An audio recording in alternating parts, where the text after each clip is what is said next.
Hello, beautiful, beautiful people. I just want to do a fit check because I really like my fit today. Is that such a gram? Just got a little white tank top, urban joggers. Where else would you get your joggers from? And then, oh, this is from weekday. And then I got this jacket in Edinburgh, and I haven't worn it yet, and I'm so excited to wear it. I really like the white bits. And I like the high note.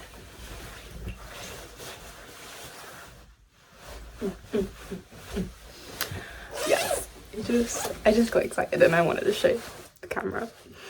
But yeah, that is my fit. And yeah, so I'm just gonna be in my car today because it's rainy and kind of cozy, and I was like, today I'm gonna film myself talk like the narcissist I am, and I'm gonna be in the car whilst I do it. Drive somewhere cute and pretty, maybe a little forest, and yap all day long. So let's go do that.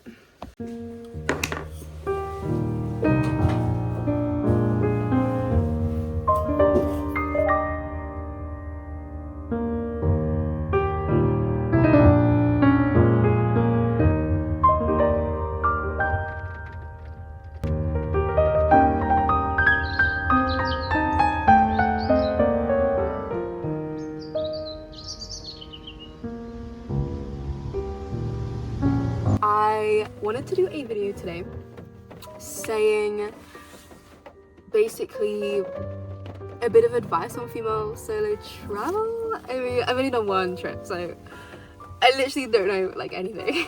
I've got my mint tea that literally just burnt off my tongue. Let me just start. I would say the hardest thing about the trip, and this is gonna sound kind of silly, but honestly, like, booking the trip was like the hardest part. And whilst that literally sounds, I mean, you've probably also heard that, it sounds kind of cliche, but genuinely, like, it's the hardest because you have to look up everything, get all your tabs open. Finding flights can be like really annoying, and it's so easy to just be like I'm being silly, especially because mine was really spontaneous. So it would have been so easy to get all the tabs open and just not book it. I think I had every single tab open for like a month before I booked it, because I was thinking about it early June, but it was just kind of like a like maybe, and then early July, like, I actually booked it. So it honestly so easily could have just not been booked, and I think a lot of people probably do that, you know what I mean? So the hardest part was booking. Yeah, I don't know, just pressing pay for everything, because there's quite a lot of different things, like shuttles, obviously flights, like accommodation, like activities. I don't know, it's quite a lot. So yeah, I would say you just have to do it. Because my opinion is it probably won't be that bad that you'll regret it, but you'd always regret not going. Like, I told myself, even if I go and I'm so lonely and I'm so sad and I miss my family and I miss my friends and I just have brought all my problems to the other side of the world, I told myself I would just be glad that I tried it, and I would just be glad that I pressed book for everything, because that was just difficult, you know, like committing like that. Number 2, I feel like everybody is so quick to share horror stories about like traveling or just like going away, you know, horrible men they encountered or scary, like almost kidnapping scenarios. And I feel like people are less quick to say how genuinely like kind people can be. Yeah, so I don't know, like, because I'd never been outside of Europe, and I just felt the people in Costa Rica were just like, the locals were just so incredibly generous and giving. I mean, on my flight from Texas to San Jose in Costa Rica, I was sat next to this ex-pilot. He was like 60, and I learned all about like where he was from, like Puerto Rico, and he was telling me all about his wife and like his life traveling the world as a pilot. And he, like, we got on so well. He was like, come for dinner with me and my wife. And like, you hear that, and as like a young girl, you're like, oh, am I about to get kidnapped, you know, like, is this a bit silly? But I just like trusted him. Maybe I'm too trusting, you know, maybe that easily could have been a kidnap situation.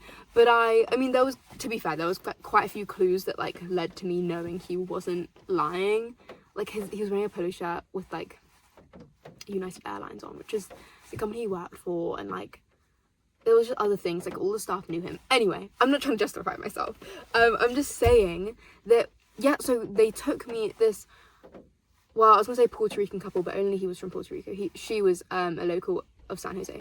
And they took me out for this authentic Costa Rican meal, and they paid for it, and they drove me all the way to my hostel. My hostel was such a long drive away. It would have been so expensive to get a taxi. And I was like, just how like kind is that? How kind and generous is that? I literally, my heart melted.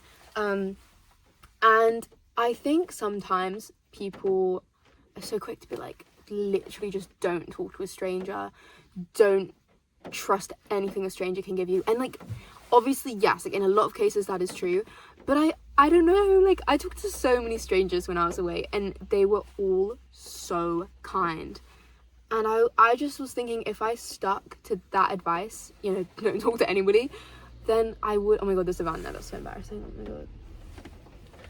Then, had I stuck to that advice, I wouldn't have met this sweet couple who was so generous to me. And I think that just taught me that yes, you should be careful, but you should open up your heart to like the generosity of strangers. That point was basically, don't always listen to horror stories. And then this new point is talk to everyone. Oh my god, like, so obviously I was alone, so I was like, I need to make some friends, and make friends I did. I literally, every flight I went on, obviously I watched my amazing films on like the screen, but I would always talk to the people next to me. I'd always be like, where you going, where you from? The accommodation, like, it's so easy to just like, you're in a hostel of like 10 people, just like talk to everybody. I would say that's probably my biggest advice. Go up to people and talk to them. I think being really open to talking to strangers just adds this whole new dimension to a trip. It adds like the excitement of like learning about a stranger's life, and I think you also learn a lot. Like, I learned so much about people from all over the world, like all over the world, you know, and it was just so interesting. And I learned really random stuff, like somebody this like Amsterdam person was really obsessed with the P. Diddy case, and he was telling me all about like the ins and outs of that, and I was like, it's actually pretty interesting. So learn lots of different things. And I would say on a more practical level, it's probably good to research the place you're going. Because I researched Costa Rica. Obviously, so it was obviously my first trip by myself. And I was like, I don't really want to start off like, oh my god, there's another car. I don't really want to start off going to a really dangerous country. Costa Rica is actually really safe. If you look it up, you'll see a lot of things saying it's pretty safe for female solo travel. I mean, I genuinely, when I was in La Fortuna, which is like the jungle bit, obviously there's jungle bits, but it's like a pretty main jungle bit. I had to get water at night. It got dark kind of early. It was only like 7. And I needed a bottle of water, and I went to the shop and I walked alone like around like the streets, and it genuinely was so safe. Like, because that doesn't sound like, you know what I mean? Oh, like I walked around the streets in the dark. That doesn't sound good, but I knew I'd be fine because it was just so safe there. But I would not have done that in San Jose, the capital of Costa Rica. Like, I wouldn't have done it there. So it just, you should probably know the vibe of where you're going. Like, I already knew beforehand, don't stay in San Jose. Like, she's not too safe. But I knew La Fortuna would probably be fine, and also the beach, Santa Teresa, would probably be fine. But, like, when you're there, you definitely gauge the vibe of how safe is it here.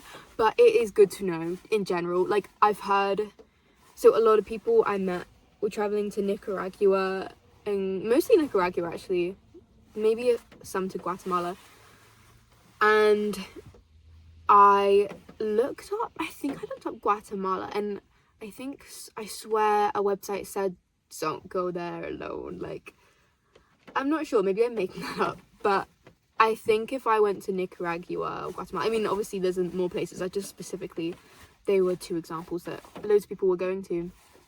If I joined them, I would have definitely, like, probably dressed, like, covered myself a bit more, not, like, trusted strangers as much as I did.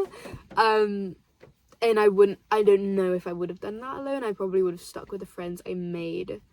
And I feel like that is good to know, because I couldn't join them because my trip was ending. But had I joined them, it would have been good to know, like, generally, like, how safe is this place I'm going to. I literally could talk for so long about the trip. Like, I miss everyone I met. Like, even the people I met for, like, I met this woman for, like, 30 minutes and spoke to her. And I would talk to her again. You know what I mean? Like, I just remember everything so clearly. I mean, oh my god. Another bit of advice I was going to say. Write down everything. Everything. I wrote down everything I did. Everything I spoke about to people. Little things. Like, honestly, when I read that back, it makes me so happy.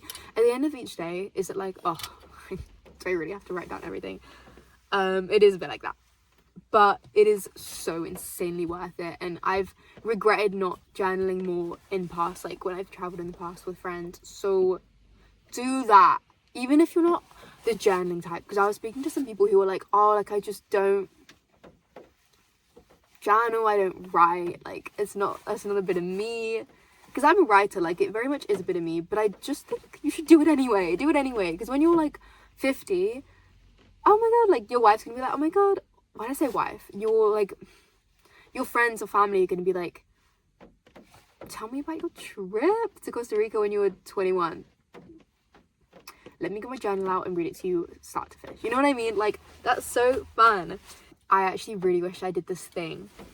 I was speaking about it with my friend Amy, and she was like, you need to have, like, a bit at the back of your journal where you give your journal to all the people you meet, and you say, write down something, write down a bit of advice. And I really wanted to do that, but I forgot. I forgot. But I'll do it next time. So it's literally fine. I really doubt I've taught you anything, because everything I said was literally so cliche, but I wanted to make a little cliche video.